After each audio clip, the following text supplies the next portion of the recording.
কারণে আজকে প্রায় ৮ মাস মার্কেটের এই দুর্দশা। আপনারা হয়তো আমাদের পিছনে ছবিও দেখতে পারতেছেন যে উনি কোথা থেকে আসছে। এই মাকসুদ সাহেবের সাথে যে ছবিটা আছে সেই কার ছবি দেখেন, যে জাতির জনক বঙ্গবন্ধু বলে ওনার দল আওয়ামী লীগ সন্ত্রাসী স্বৈরাচার দলের লোক, তার সাথে আরো আছে আওয়ামী লীগের সেই কুখ্যাত লোকজন। আপনারা হয়তো ছবি দেখে চিনতে পারছেন।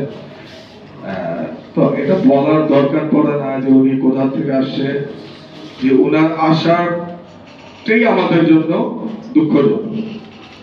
উনি তো মার্কেট ভালো করার জন্য আসে নাই, তার টার্গেট হলো আমাদের 30 লক্ষ বিনিয়োগকারীকে ধ্বংস করা।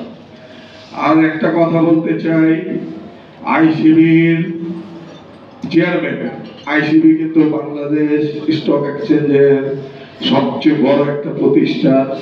যেখানে মনে করেন যে একটা ঢাকা স্টক এক্সচেঞ্জের যে অবস্থা, তাকে সুন্দরভাবে পরিচালনা করার একটা প্রতিষ্ঠান হলো আইসিবি।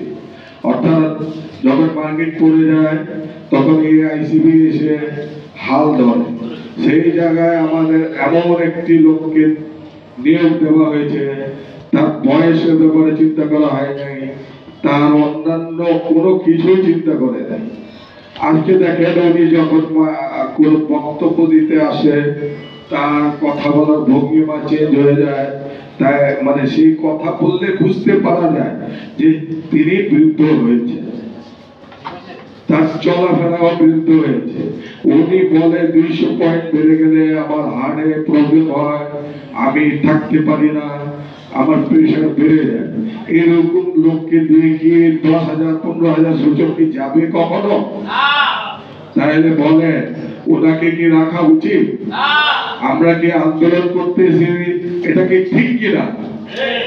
তো আমি বলতে চাই, এমন একটা লোক নিয়োগ দেন যার বুদ্ধি ভালো হতে হবে, তার মত শক্ত হতে হবে, সে যেন 30 লক্ষ বিনিয়োগকারীর পক্ষে হয়ে কাজ করতে পারে। আর মাকসুদ সাহেব যেহেতু অর্থ উপদেষ্টার একজন আত্মীয়, হয়তো আপনারা এর বিগত সময়ে জানতে পেরেছেন, এখন উনি অ্যাকচুয়ালি বিব্রত আমার মনে হয় ওনাকে এখন না পারতেছেন ছাড়তে, না পারতেছে ধরতে, এমন এক পর্যায়ে ওনার অবস্থা। আপনারা হয়তো শুনেছেন সাপে যখন চিকারে ধরে তখন গিলতেও পারে না, ফেলতেও পারে না। উনি একটা বিপদে আছে কিনা জানি না, তাও বলতেছে না।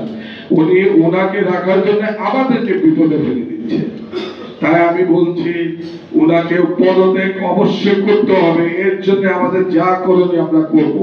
আমরা কিন্তু ওনার আসার আগে কোনো মার্কেটে আন্দোলন করি না। কারণ কি জানেন, স্বৈরাচারের কাছে তো আমরা আন্দোলন করে কিছু পাবো না, পাবো?